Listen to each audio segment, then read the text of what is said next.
Three men with three microphones and one awesome podcast. Welcome to the Trailer Music Composers Podcast. So I used to have orchestration lessons when I was at university. These were outside of my university course because my university course was bonkers. So one of the orchestration lessons we had was dealing with low drums. This was in like an orchestral setting. So I'd written a part for an orchestral bass drum, and he was like, "Imagine how that's going to sound on this sort of 8-foot skin. However big the skin is, you know." The skin will be flapping about so much that even then the playing of that part will be so difficult because, you know, the movement of the skin will move the skin that much closer to the stick. So the stick, you know, so there are technical difficulties with playing but lower bass instruments at speed as well. So yeah, that's just a tiny little tidbit there. Nothing compared to nothing compared to your wonderful mixing masterclass just there, Cody. Thank you. No problem. Shit. Yeah, that's it. Yeah, no, yeah. I think that's fantastic advice. If you're going to write fast, give it to the higher instruments, really, or at least leave it out of the bass. Right, and then from there, it's you can then start thinking about the mixing part of it. But you can't really. One of my favorite quotes from one of my college professors. I know he's not the only one that says this, but you can't polish a turd, right? So. The writing and just like with the orchestra, the orchestration, you got to get it right. You got to get the writing right. And then when you go in and you try to improve it with mixing, you can just enhance it and make it better. So getting the drums right really comes down to using good samples, using the right samples, and organizing and arranging them in a way that works well to get that sound, like what Ciaran was talking about, where you want that nice, punchy, strong sound that just works really well with trailers. And then what you can do is then turn to your compressors and your EQs to enhance it and make it work even better with that mix. And it may not be just a matter of, again, EQing and compressing the drums, but maybe you need to do things to the other parts to make the drums really shine and come through. But really experimenting with different ways to process these instruments to make them have that right sound. And gain staging too is a big part of it. If you're fighting the red the entire time, you're not doing yourselves any favors. I like to keep things as low as I can. Make sure as you add processing to the instruments, dip the input volume down to compensate for, or play around with the input and output volumes. So you're not like adding extra gain that really shouldn't be there. You're processing the sound, not just adding volume. Because then you're just going to be hitting yourself into a ceiling before you know it. So just try to be smart about it. Learn about gain staging, learn about processing, learn about EQing, compression, and stuff like that.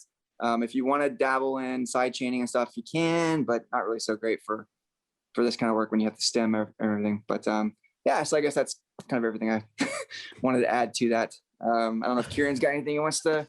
Chuck him a bone, Cody. Come on, go. I'm just I'm trying to just take everything in. I'm just like, yes, this is like legendary stuff.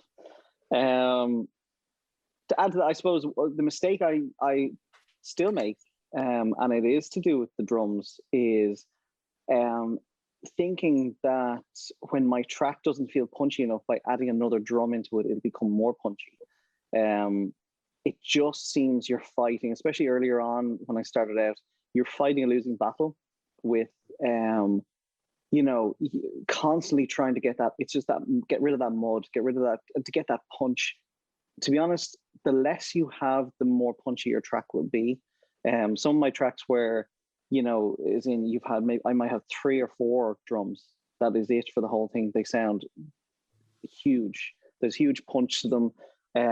There's good high end, there's good low end, and it kind of it's all about again, like Cody was saying, managing all your instruments and not trying to kind of just force everything into it with a big wall of sound. But it's easier said than done. I'm not too sure if you guys have been in that where you're like, no, it doesn't sound big enough or it doesn't sound good enough.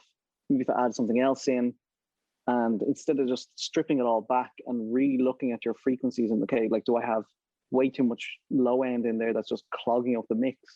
Whereas if you start taking that out and really focus on, okay, how punchy is my kick drum?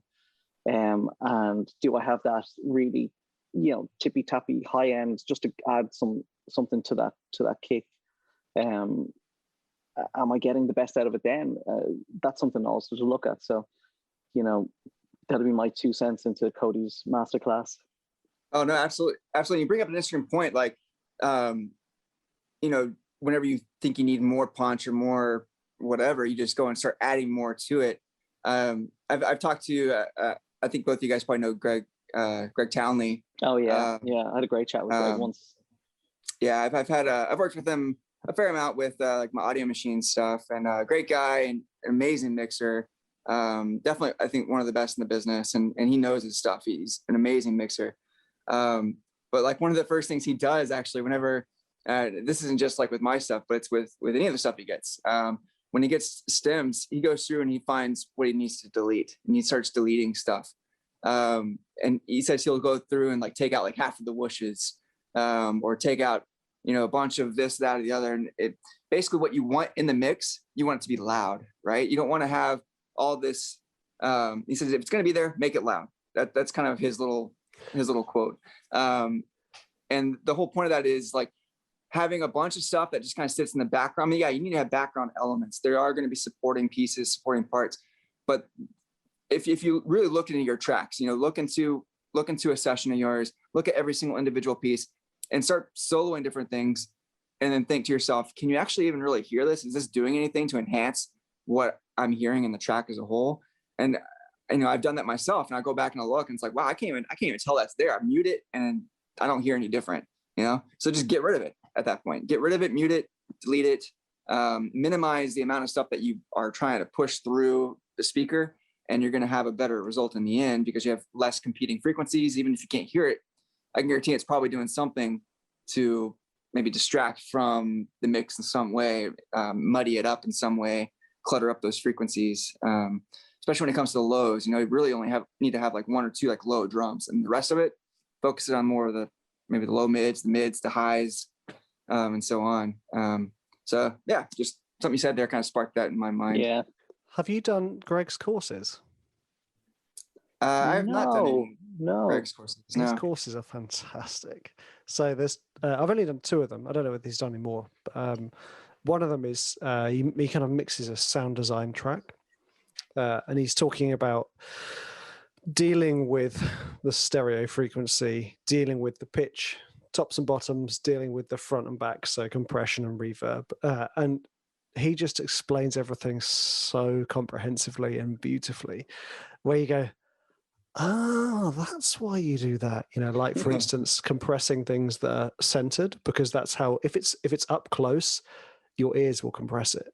So that's how we will hear it, and for instance, when things are far away, the reverb, you can roll off the top end because the low frequencies travel further, all that type of. So that was the sound design one. And then he did an orchestral one where he mixes and masters, what was Jeff and Yoav's side project, the orchestral one. Immediate Music. I can't think of the name.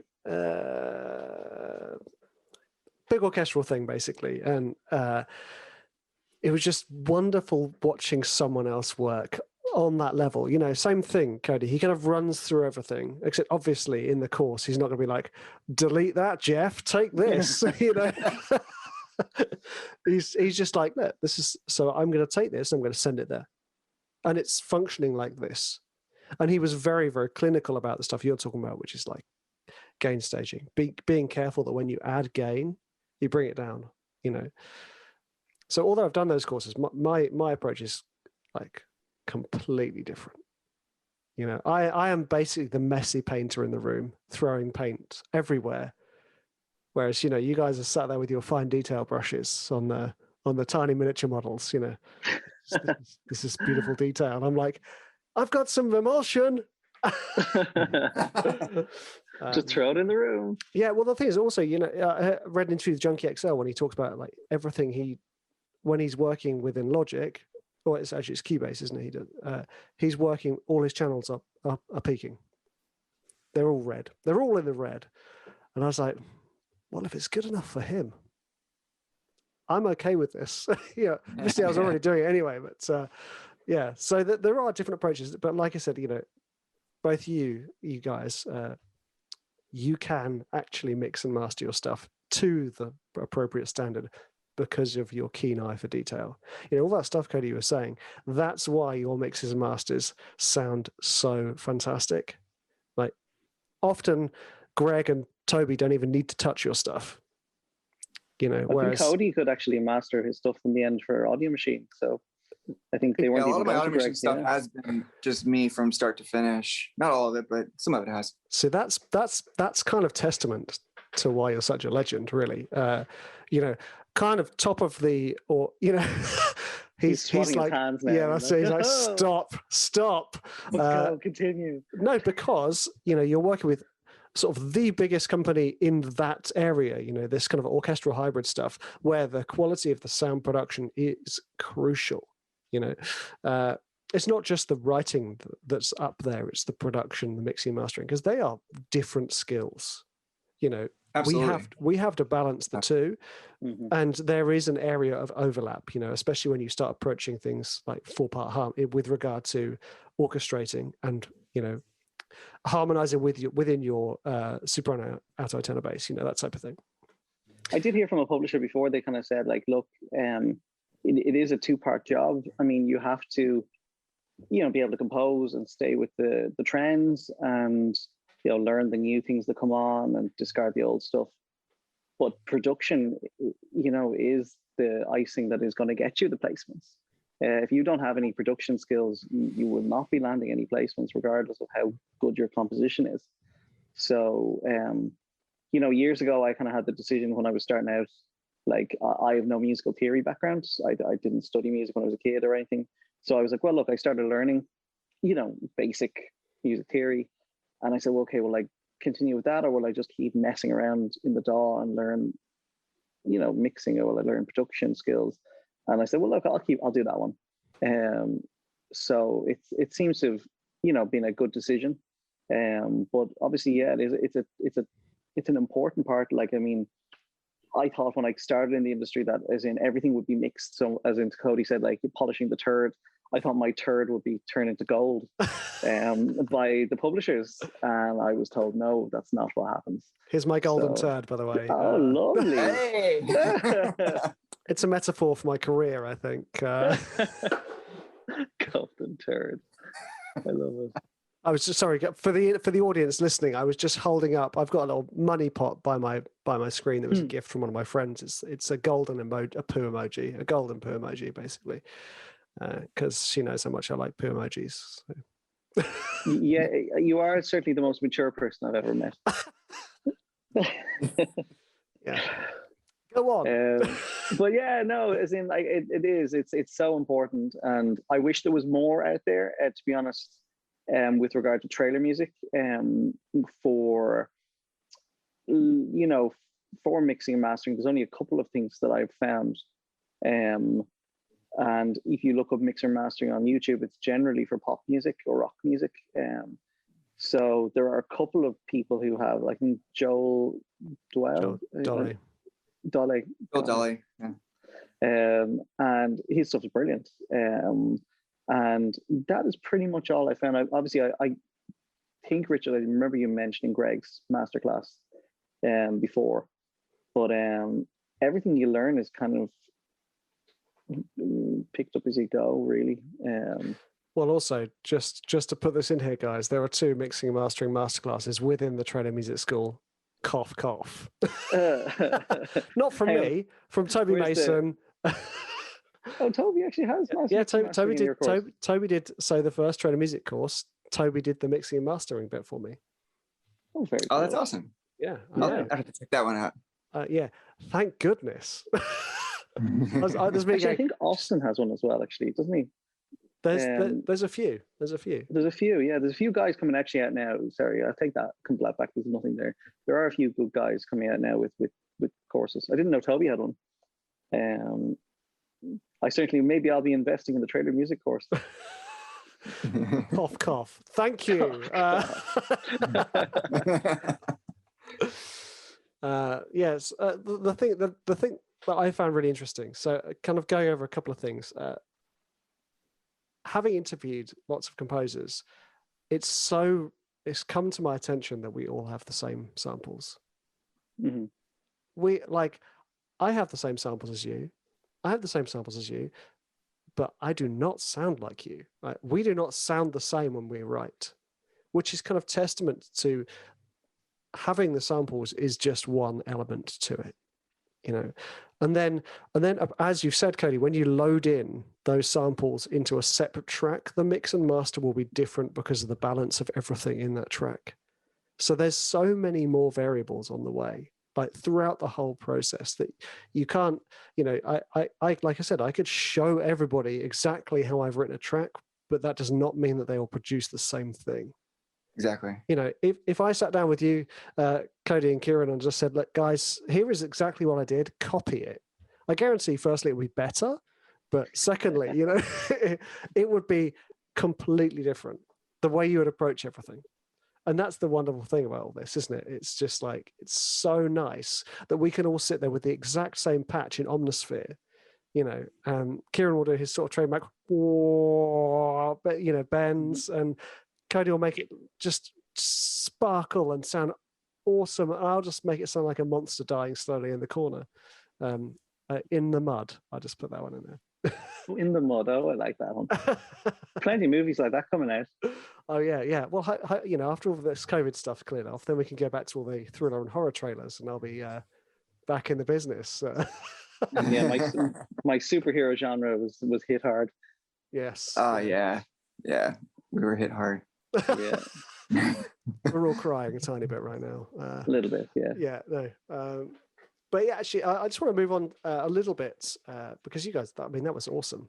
You know, I felt like I was listening to the podcast as an amateur just there. So thanks, chaps. But I want to talk about trailers.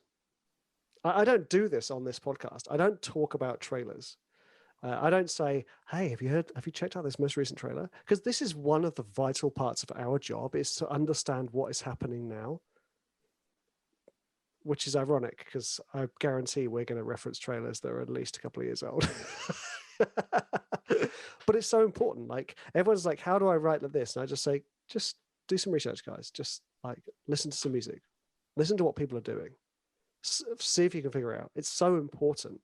And especially when it comes to structure and build, you know, writing trailer music is another thing to writing trailer music for a trailer. You know, you can write a piece of trailer music that doesn't stick to the 3-act structure, that will then be chopped up, plopped into a trailer in a different way. So watching trailers is another thing that's really important. So I thought it'd be interesting if we talked about trailers. Sure. Yeah, no. It feels like I forced our conversation a little bit. I'm sorry. You know. No, you're good, man. We were having like a free-form chat, and I'm like, okay, stop talking now. This is the pilot. This is what's supposed to happen. It's supposed to be structured. Me and Cody would keep talking about like drums and mixing, and do you know such and such, or have you seen this, or for hours? So yeah, enough of that mixing, guys. You're making me feel like I have no knowledge whatsoever. No. So I was about trailers. Now, there are, for me, like often when I'm watching a trailer, I usually just watch it for the reference. I will just, somebody, you know, obviously when I get a brief, they'll be like, oh, there's some references, I'll watch them. And I'll take from those trailers what I can. But there are some trailers that just stick with you. That just stand out, and you just think, wow, they really smashed that. You know, this one, honestly, because of COVID, I have lost all understanding of time. I think this was a couple of years ago. It's probably about 3 or 4 years old. And it's one of the Star Wars trailers. Oh. and I'm gonna try and describe it first. I can't. What was the name of the last film? I'm gonna slap myself internally for not remembering this. Rise of Skywalker. Rise of Skywalker. Thank you. It was the trailer. I can't remember whether it was the teaser for that one or the first theatrical.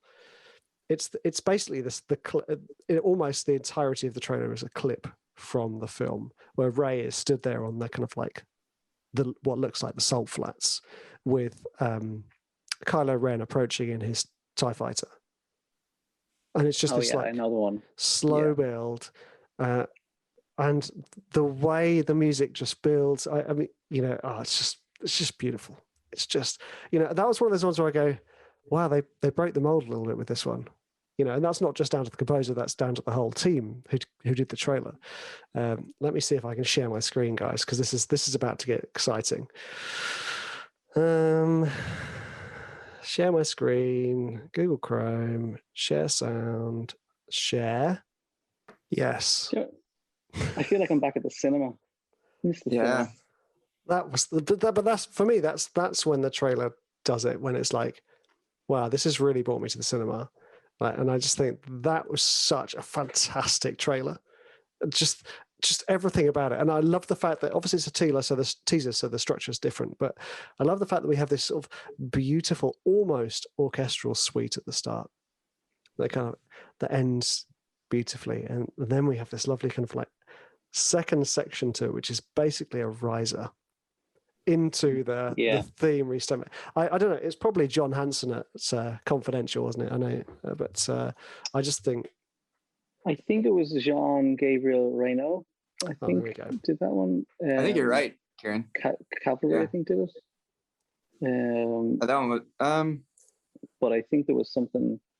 I don't know if Cavalry. I know Cavalry did like one of the Last Jedi trailers. I don't know if they did. Did they do Rise of Skywalker too? I thought that's who did it, but hang on. Yeah, you're probably right. I'm looking it up. Yeah, hang on. I'll have a look. We're all gonna get our phones out and search through Facebook for who posted they got it. Funnily enough, I do remember in the back in the days when I actually went onto Facebook, I remember when someone posted that on the group saying, "Who was this?" Yeah, I love that when it's I love the group. Who is this? Yeah. What have I found? Have I found anything interesting? I'm on YouTube, so probably not. Yeah, they did it. Yeah. Teaser for Star Wars: Rise of Skywalker. Oh, it was Cavalry. Yeah. Okay. Cavalry. Okay, there we go. That for me was the business. Like, although I very rarely touch that genre, and if I do, it's definitely not in that grand a way. I just thought that was just such a fantastic, not just a structured trailer, but just also the fact that it basically felt like the first minute was an intro. Awesome. I think all the three of the new trilogy, I think every trailer were up in my top favorite trailers. And I'm obviously a massive Star Wars fan. But I think the way they were cut, the way the music was done, it was just taking the John Williams themes and just stretching them a little bit more into the modern world and maybe making them slightly darker in places. Or I just thought they were fantastic. Yeah. Also, the first theatrical for A Force Awakens. I was just about to say the same thing. Yeah. Which was confidential, as far as I'm aware. I think that was your scene. It was best. It was It was Freddie. Yeah. I'm gonna get one of them right. I'm sure John did one of them. John probably did. Yeah. I mean, he has to. He works on. John did the first trailer for this season 2 of Mandalorian, which was amazing. That was the one that started with the throat singing drone. I see Richard nodding his head. Richard probably came up with the throat singing idea. Well, I remember that ages ago. He said to me, "Do you know what'd be great? Throat singers." And Vic was like, "That'd be great! Oh my god, let's get this done." That was actually Vic who suggested throat singing. He was like, Vic? Yeah, I apologize, Vic. Yeah, Vic was one he's been suggesting throat singing for about 5 years. And I was like, all right, go on then. We do the album, and then John does that trailer, and we're like, no. Yeah, because it worked really well. Oh, mate, so well. But yeah, as far as I remember, Pusher did with Ursine Volpine did the first trailer for Force Awakens, the first trailer for Signed Vote. Okay, right, yeah. Yeah, Freddie. I can't think of Freddie's next second. I chat to Freddie every now and then. He's a lovely, lovely guy. Frederick Lloyd, right? Frederick Lloyd. Yeah. Thank you. Yes. Yeah. But yes, he did trailer 1 for Force Awakens. So I don't know if it was a teaser or it was trailer 1, and then trailer 1 for The Last Jedi, and then I think he did trailer 2. I think for The Rise of Skywalker. So he had a trilogy of trailers, which that is crazy to be able to land 3 customs in Cashback. 3 different movies. Unbelievable. For And probably each the one biggest is different. trilogy in the past 10 years, Yeah, absolutely. Yeah, one of absolutely. them at least.